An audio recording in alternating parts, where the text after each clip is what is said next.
Hey nerds, Farmer Jesse here. Welcome to Growers Daily, your daily dose of ecological farming insight. It is Tuesday, April 14th, 2026, and today we are asking if people are actually mostly good at heart. We'll take a question about salt contamination, plus we shall take a closer look at that dang Jang. So let's do it.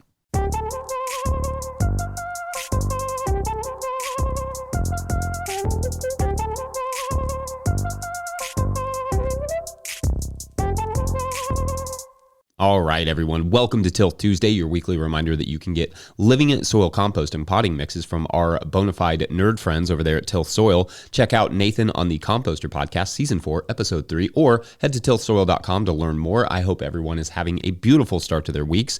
We finally got a little bit of rain yesterday, which wouldn't normally be newsworthy, except that between the wind and the heat, we'd already slid into our first micro drought of the year. So the rain brought us a little reprieve in that way, not expecting the 40 plus inches by June that we had last year. Actually, don't really want that either, if I'm being honest. The cover crops in particular seem ecstatic about this recent rainfall, though, and everything is so lush and green. I love this. The spring eruption has begun.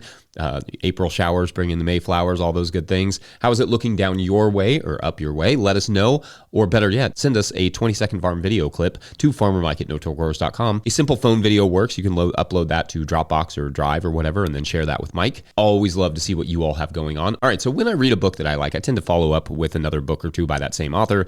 And several weeks back, you will remember I talked about Rutger Bregman's book, Moral Ambition, the one about how smart people should stop going into useless, wasteful professions and start using those big brains to make change, which I enjoyed thoroughly. So I decided to read Bregman's 2020 book, Humankind, A Hopeful History. And I have to say, it's one of my favorite books I've read in a while because of how challenging it is. The premise is essentially we are all taught that and or assume that deep down humans are not great. We're greedy, we're selfish, we're violent, we're bad. But what this book argues is that maybe we're not really all that bad. Maybe even we're mostly good. In some ways, it's an idea that feels, if not silly, then downright offensive, because I know where your brains are. It's exactly where my brain went, because it's things like the Nazis or slavery or wars or assaults or any number of atrocities.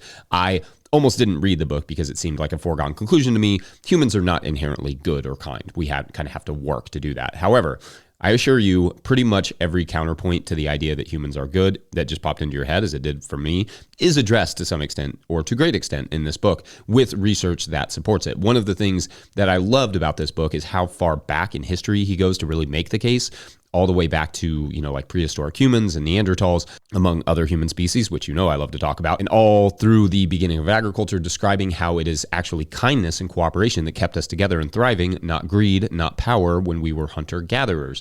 Bregman suggests that greed and power-hungry individuals were scolded in the hunter-gatherer societies because the threat they posed to stability, unlike today, where we, now praise that type of person for some reason. And in many ways, it was the adoption of agriculture that led to power being obtainable and greed spreading like an infection. Think of it this way. When you're on the move regularly and food is abundant and your populations are small, i.e. hunting and gathering, you have significantly less need or want for violence. You don't have to protect anything, really. Populations are fairly level and there is plenty to go around. But as soon as you start claiming land and farming it, your populations grow and your resilience goes down because although, sure, you are growing more calories, in a monoculture society, you're also risking more famine, which, as you remember, we discussed all this last week. Hunter-gatherers, by contrast, in a bad year, still always have or had something to eat. In agrarian societies, that was and is not always guaranteed. The place where you used to harvest your roots in the winter is now just like a fallow field from whatever crop you grew there. So once we settled down as agrarians, we needed to farm more to feed more mouths to guarantee no famine, which meant we needed more land, which meant we needed to defend the land that we had, which meant in many cases violence. Moreover, farming is way harder lifestyle than hunting and gathering, so people started to enslave other people to do that work. You can kind of see how this gets out of hand pretty fast. Small bands of hunter-gatherers struggle to access, ancient hunting, fishing, perennial grounds. Anyway, I brought up that idea of whether or not agriculture was a big mistake in a segment recently, but the other side of that coin is that our pre-agrarian innate kindness didn't go away entirely with the advent of agriculture. As Bregman argues, it is still very much a part of us. You want a great example you can relate to? A regional disaster. In times of trouble, for instance, we assume people will do the worst things imaginable, but time and time again, studies study after study, the opposite actually occurs. When people are in a crisis, for instance, they are more likely than not to support each other, not take advantage of each other. Like Hurricane Katrina, the Category 5 hurricane that devastated New Orleans in 2005, is a great example of this. All we could hear from the news in 2005 was about all the looting and violence and attacks, and when in reality, it was actually the opposite of that. The looters, quote unquote, were generally taking supplies to needy people. People came from many states away to bring boats and rescue people. Were there outliers? Sure. But the overwhelming majority of activity was positive in nature. As Bregman writes, quote, Katrina, in short, didn't see New Orleans overrun with self-interest and anarchy. Rather, the city was inundated with courage and charity, end quote. It was later concluded, in fact, that the news reports of widespread anarchy and violence were almost completely made up. They were completely false because, in large part, we made an assumption. People were going to be bad. So when they weren't bad, we kind of just had to make them that way. There are numerous case studies like this in the book, as well as several deconstructions of poorly held studies that desperately wanted to prove that people are bad, but failed time and time again, and often proved the exact opposite. And anecdotally, I can tell you, living here in Kentucky through several years of recent floods and tornadoes, that those regions and the state at large just helped each other without ever being asked to. I heard one story about someone looting after a recent tornado, which, to be honest with you, I cannot confirm because based on news reports from them, like it's not even in there. But at that same time, I heard dozens and dozens of more stories about people banding together, driving from outer states, helping each other rebuild and all that stuff. And it's still happening. I would venture to say that almost every single person listening to this would help their neighbors and or community if they saw them in some sort of trouble. And so beyond recommending this book to you, which I think it's a good, fun, challenging book to read, I wonder what you all think about that idea. What does it do to your worldview when you stop and think people are generally actually kind of good? Or if you want a simpler thing, that people will generally be good in a crisis. Hopefully that is a positive thought to send you on, into your week. Otherwise, we're going to take a quick break. When we return, salting your water so that people shall drive. BRB. Hello everyone. Today I just felt like making a bit of a cautionary video about these cheaper greenhouses since Farmer Jesse was recently just talking about them. So a few days ago, I just got this thing set up, and then during a really bad storm, it blew across my field over there because I didn't have it pinned down very good. So I added T-posts all along the edge to hold it down. It kind of sucks, it set me back a bit, but I'm pushing on. All these messed up trays got destroyed during the wind. So yeah, kind of sucks, but I'm recovering. Pin your greenhouses down. Today's episode is brought to you by Rimmel Greenhouses. Whether you're growing tomatoes for market, flowers in the spring, or vegetables for your family, growing in a high tunnel protected from the weather provides the right environment for harvest you can count on. Rimmel Greenhouses are strong, durable, and easy to assemble, offering the quality you need to grow productively year-round. The team of experts at Rimmel Greenhouse Systems will be your trusted partners to ensure you get exceptional value from your greenhouse or high tunnel investment. Visit Rimmel.com today to get growing. All right, back to the show. All right, if you, the listener or viewer, are enjoying this podcast, getting even a small amount of value from it, consider supporting our work over at patreon.com/no-till-growers. I will try to get to questions from everywhere that questions come in, but I will always get to your Patreon questions. Now, today's first Patreon question comes to us from Patreon member Cliff Palermo, who writes, quote, WTOP, a Washington, D.C. news organization, just announced salted drinking water for the suburbs of D.C. due to salt runoff into local waterways. I've often thought of this and use zero salt on my property and have the busted knee to prove it. I have often thought of how we put this natural resource and spread it over the planet like it is safe for the surrounding wildlife. Wonder if anyone has had to deal with this while growing, end quote. And Cliff links the article, which I will also link in the show notes. And I don't know specifically of any farmers, directly having to deal with this exact issue, but it is an issue. The sodium chloride, among other chemicals that are used to clear the roads in the winter of ice and snow, do make their way into our drinking water and groundwater and streams and lakes, etc. They also corrode metal, which damages pipes and the undercarriages of cars, as well as bridges and basically any metal. We as a nation spend billions of dollars each year, in fact, repairing that damage from de-icing. So if it ends up in all of these places basis, it almost certainly ends up in irrigation water. What is the effect in the soil? Well, an abundance of sodium chloride, as growers out west maybe will be able to tell you, can lock up your soil and make it exceedingly difficult to grow in, often requiring a leaching with rain or fresh and non-chlorinated water. It may also clog irrigation lines. Will that happen from runoff water? Probably not that often, but it certainly isn't helpful to have that. What we do know is, in a larger sense, that salt can cause massive aquatic die-offs, and with something like 40% of urban streams in the U.S. containing chloride levels that are unsafe for aquatic life, it also does negatively affect plant life by roadsides and, of course, our own drinking water. Did I mention it's super persistent? Some of the effects that we're seeing from salt, these negative effects, is from salt that was laid down decades ago. So that's neat. Now, I don't know what the solution is here beyond, like completely redesigning the entire world so that we are not having to travel when it snows. De-icing is like the herbicide of the snow treatment world. We don't need it necessarily, but it makes things cleaner and easier for some people and obviously safer. Sorry about the busted knee.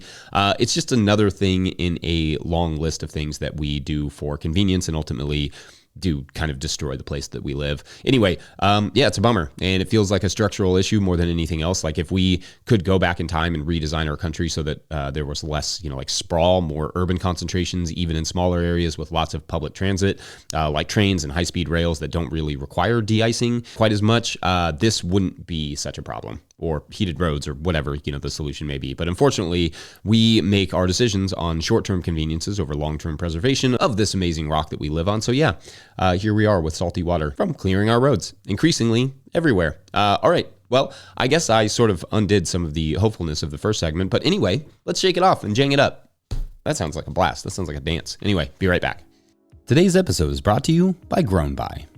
Grow smarter with Grown By, the farmer-owned cooperative. Grown By is the platform for online sales of everything: custom and traditional CSAs, halves of beef, flower bouquets, wholesale to restaurants, and now Grown By supports in-person sales too. Their new app, Grown By Register, you can supercharge your market and farm stand, finally bringing together your online and offline sales and customer data. Grown By is proud to make local food accessible by processing SNAP benefits online and in person right within the app. Grown By helps you put your best food forward. Schedule a demo at coop.grownby.com/no-till. That's coop.grownby.com/no-till. Today's episode is also brought to you by Good Agriculture. Good Agriculture handles farm bookkeeping and tax filing, so there is no scrambling at tax time. They keep your books clean and up to date and show you where your farm's finances stand.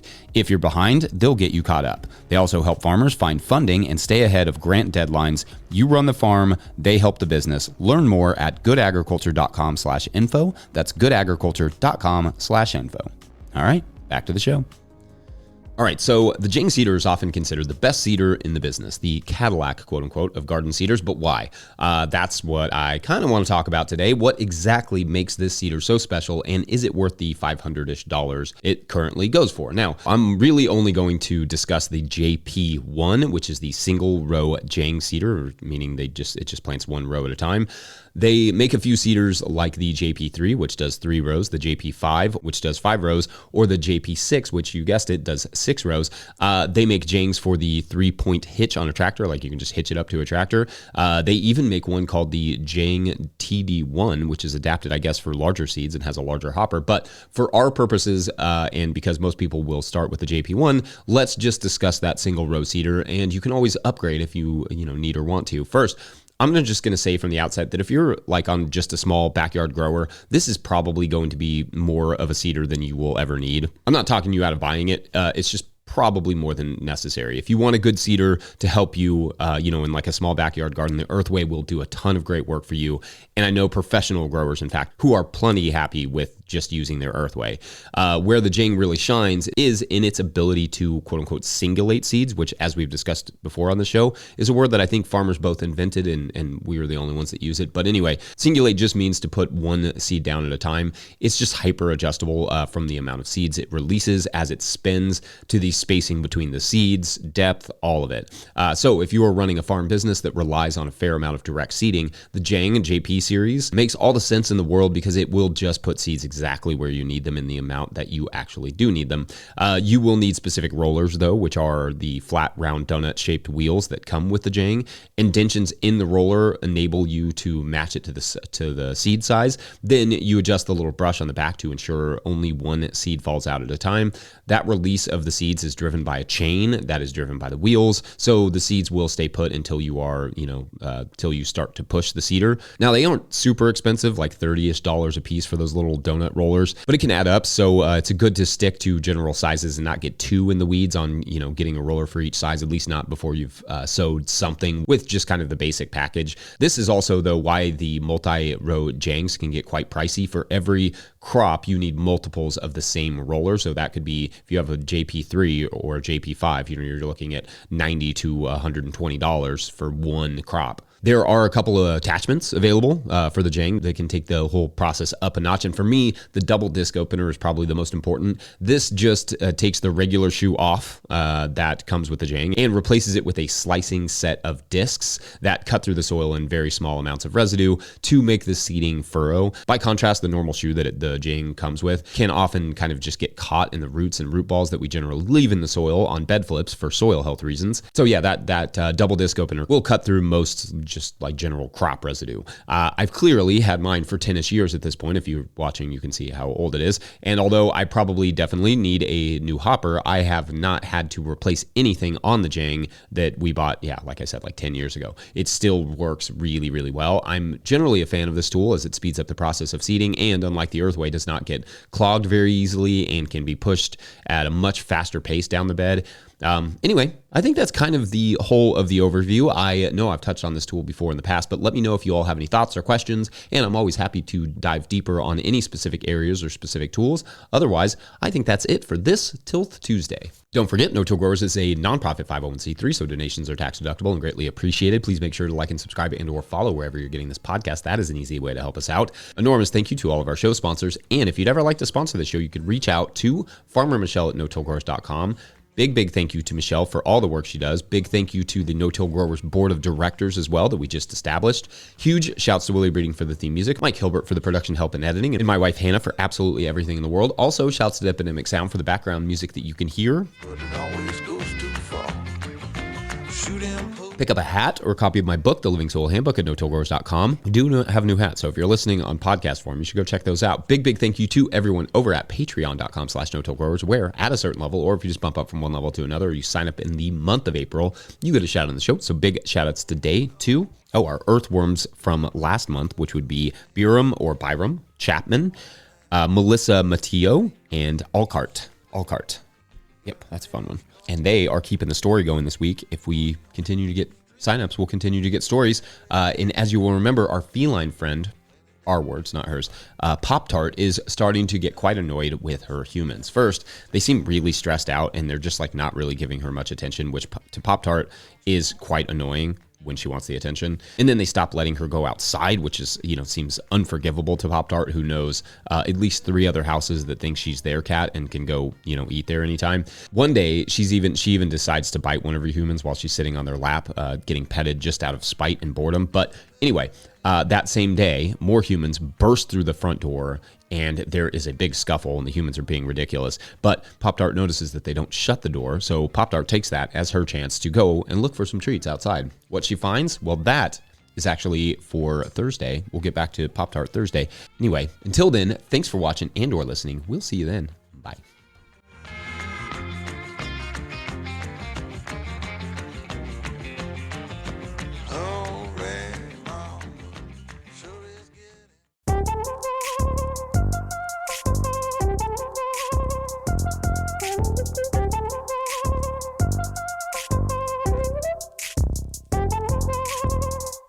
Liberty Mutual customizes your car and home insurance. And now we're customizing this rush hour ad to keep you calm, which could help your driving. And science says therapy is great for a healthy mindset. So enjoy this 14-second session on us.